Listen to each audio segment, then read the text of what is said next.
Bom dia, boa tarde, boa noite. Este é mais um episódio de Enzimas, breves reflexões que te ajudam a catalisar o agilismo em sua organização.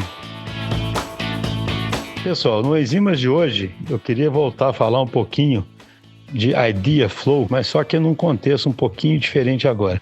Para quem acompanha aí o podcast, deve ter visto que a gente andou falando muito sobre um livro que se chama Social Physics, no qual o autor, através de Big Data, ele estabelece um modelo simples, digamos assim, que tenta demonstrar o que faz você ter grandes times, times criativos, times produtivos.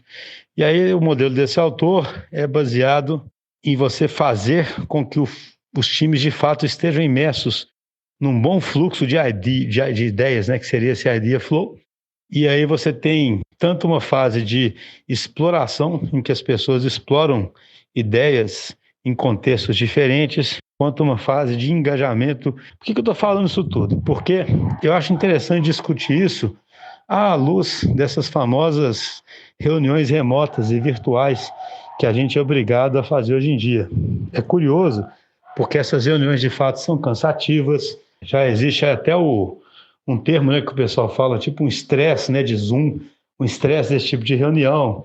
Existem estudos psicológicos mostrando que a reunião por si só, a forma como a gente tem que fixar o olhar, a falta de variação que tem na tela, enfim, tem vários estudos que ficam mostrando que isso causa um estresse psicológico e físico.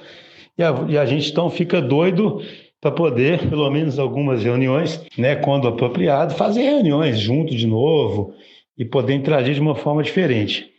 Mas é curioso pensar que essas ferramentas virtuais, ao mesmo tempo que elas têm esse problema de estar causando uma certa fatiga, elas também têm algumas vantagens muito grandes quando a gente fala desse Idea Flow. E isso que eu queria comentar aqui hoje.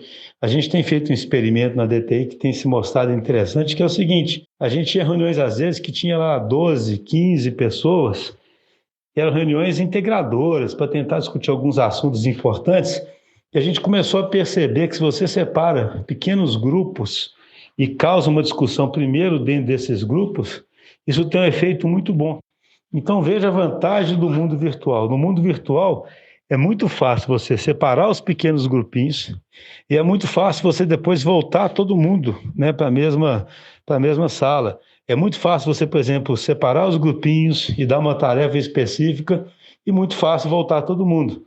É claro que você consegue fazer isso no espaço físico, mas você pode ter limitações. Se você está numa sala grande, pode ser que o barulho de um grupo vai atrapalhar o barulho do outro. Na hora que você separa, você tem que mover as mesas e cadeiras, E no ambiente virtual, você normalmente tem essa funcionalidade disponível. Você pode fazer a separação de forma aleatória, pode fazer a separação conforme algum critério que você deseje.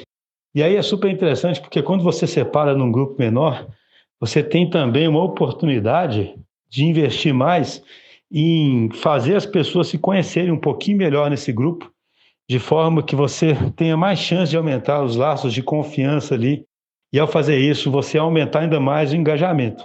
E no pequeno grupo também, as pessoas se sentem mais à vontade para falar, fica mais fácil de alguém que está consciente dessa necessidade que todos têm que falar, fazer todos falarem, alguém atuar mediando isso. Enfim, vamos usar o virtual ao nosso favor. Claro, vamos usar também o mundo físico quando for possível usar com segurança, mas vamos também tirar proveito do que o mundo virtual nos permite e focar muito a nossa atenção nessa questão da exploração e do engajamento.